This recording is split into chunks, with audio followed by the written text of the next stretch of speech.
Krishna. Hare Krishna, dear devotees, and welcome to today's session. How are you doing? I pray that all is well with you and your families at this time.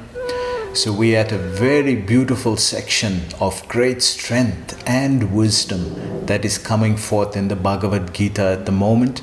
And by contemplation and hearing attentively, we are seeing the great knowledge and wisdom that Krishna is disseminating to Arjuna at this time of urgency, when he's trying to make sense of life and trying to make sense of what to decide, how to decide, what to decide, which path to take when times are difficult, and how to understand that by the wrong choice, what can happen, the results of it.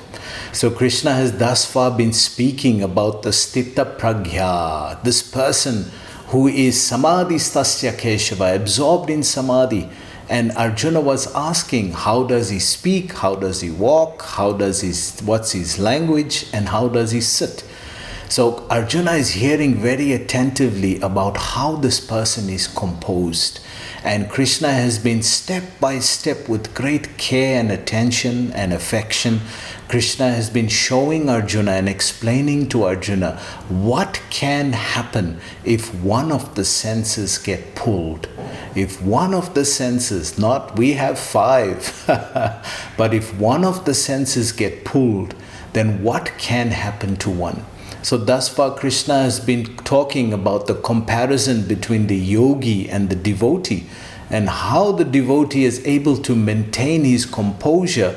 It's because Savai Mana Krishna Padaravindayo, his mind is absorbed in Krishna. His strength is coming from there, on the culture, from the culture of Krishna consciousness, which is the process. The devotee's strength is coming from there. Whereas the yogi's strength is coming from his own internal development, his own determination. And therefore, if one takes that route of advancement, then it's going to be very difficult. Very, very, very difficult. And we heard yesterday about the example of Durvasa Muni, how quickly he gets angry. Fiery sadhu, very fiery sadhu. So Krishna was giving us the comparison between the both.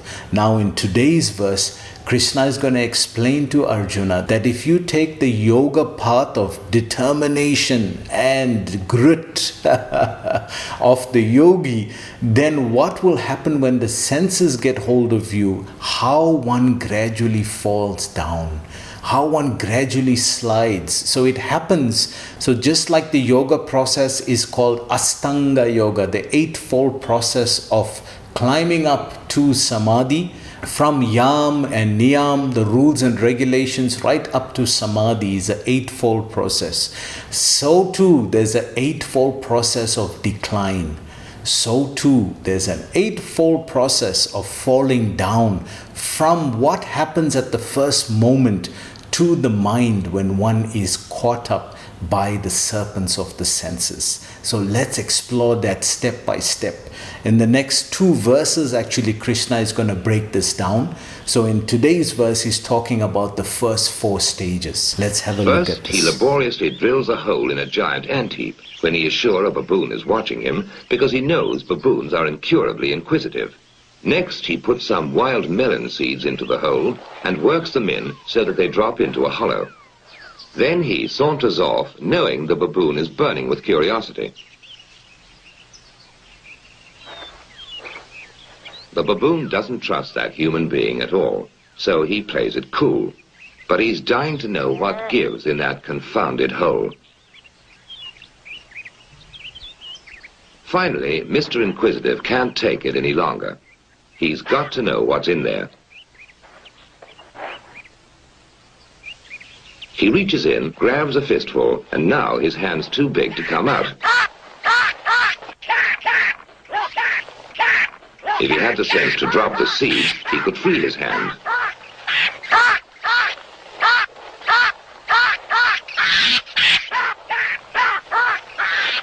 Now he lets go when it's too late.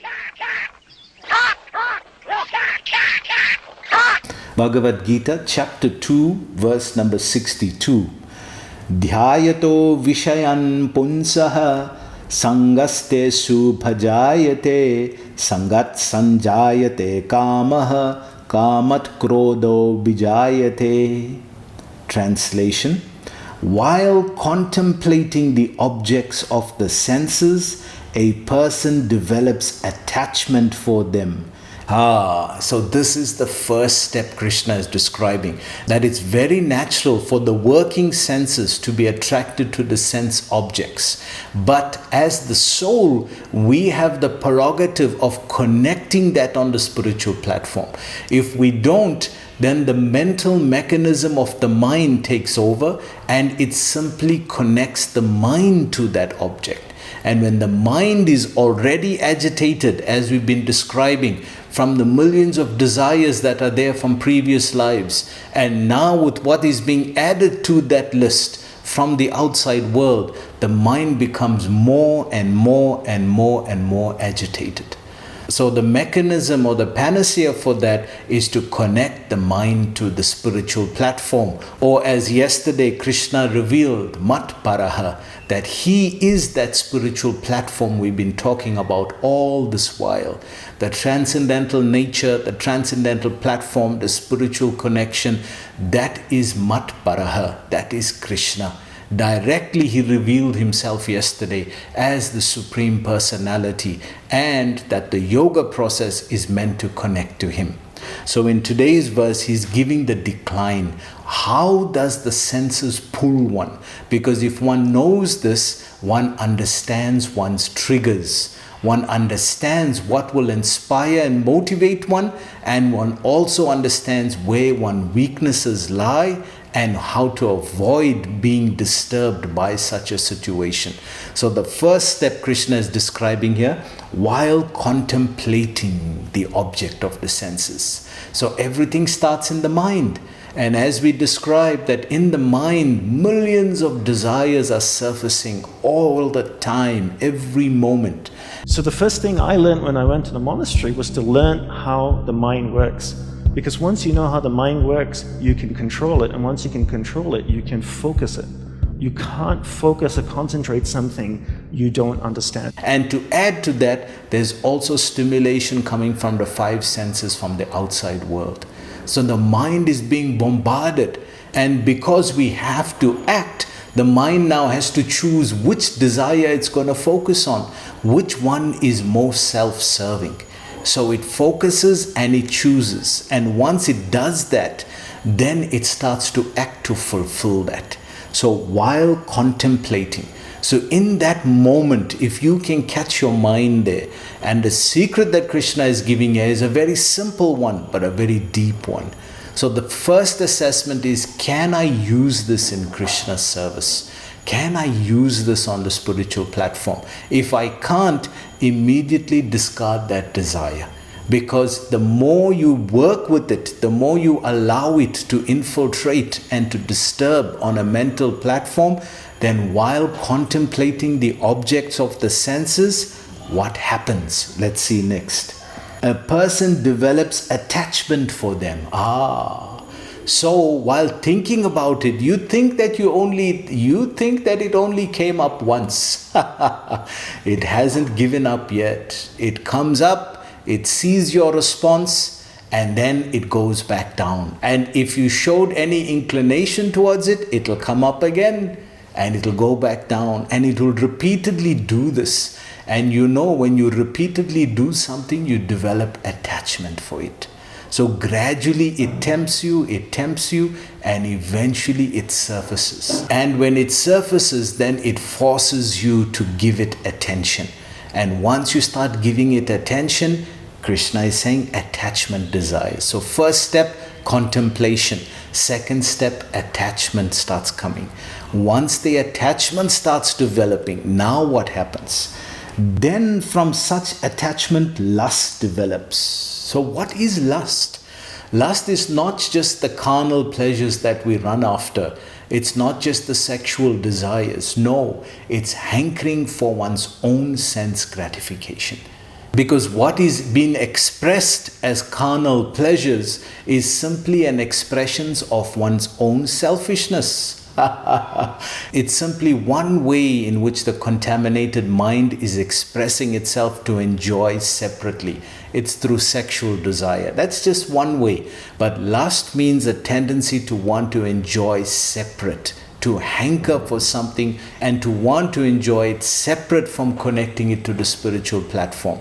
So Krishna is describing the third step now, that by attachment again and again, then all the tendencies that are there in the subtle body tend to group together, and they now start to surface as a group desire. And the mind starts to put all these experiences and tendencies together in one group, and therefore it manifests as hankering.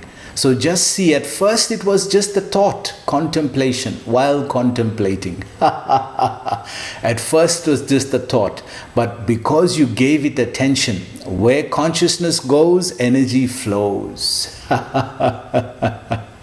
So because you gave it thought, now it starts to develop, and the mind says, oh, you want to develop that? Okay, it starts looking in the infinite database of all previous lives and brings all that sensations, connections, feelings together in one group, and now it strengthens it. Therefore, it becomes attachment. And once it becomes attachment, it starts to surface more regularly, and that develops into lust, or the hankering for material enjoyment. That's the third step. Then what happens? And from lust, anger arises. Our old friend, anger. Why does anger come? Anger is a result of an unfulfilled desire. Because the mind did all the work and brought this up now, and now you're looking at it and it's looking very tempting and it's looking very enjoyable. But how do you manifest it into the physical world? How do you manifest it from the thought now into the physical world? That's going to require action. Now you have to work on different ways to make it appear physically in the material world. So that's going to require effort. And 99% of the time, what the mind proposes to you is not what the material world disposes to you. It's not the same. The mind will always sugarcoat it as if it's the best thing and it's the most enjoyable experience you'll have. And once you look out there and start to search for it and find it, then you'll realize, but what picture my mind was giving me and what picture is coming here is too different. Now you're caught because you've acted, and once you've acted, you're bound by the action. All of this because you are acting separate from the spiritual nature. So this is the karmic reaction one gets then. So one becomes bound further and further and further by this mechanism. So anger is a result of unfulfilled desire. And that's why so many people are angry today, because within themselves, they're expecting that certain things happen the way they see it. They are not seeing themselves as part and parcel of the whole mechanism of karma. They are seeing themselves as, I am the sole enjoyer. Therefore, all of this has to happen the way I think it, because my mind said so, right? Just see, the mind said so, it will be like this. What the mind is proposing, material nature is not disposing. It's two different realities. One is the subtle mental reality. This is the physical reality. The only way to connect the subtle reality to the physical reality is through the spiritual reality. By the spiritual energy. If you connect it with spiritual energy, it works in its perfect way. Therefore, the spiritual energy or the practice of Krishna consciousness has its rules and regulations. Because those rules and regulation means that you can enjoy the best only within this situation. If you try to enjoy separate from this situation, then you'll be disappointed and you'll incur karma. So just see this amazing technical description that Krishna is giving Arjuna. Be careful, Arjuna. This is how the senses pull you down.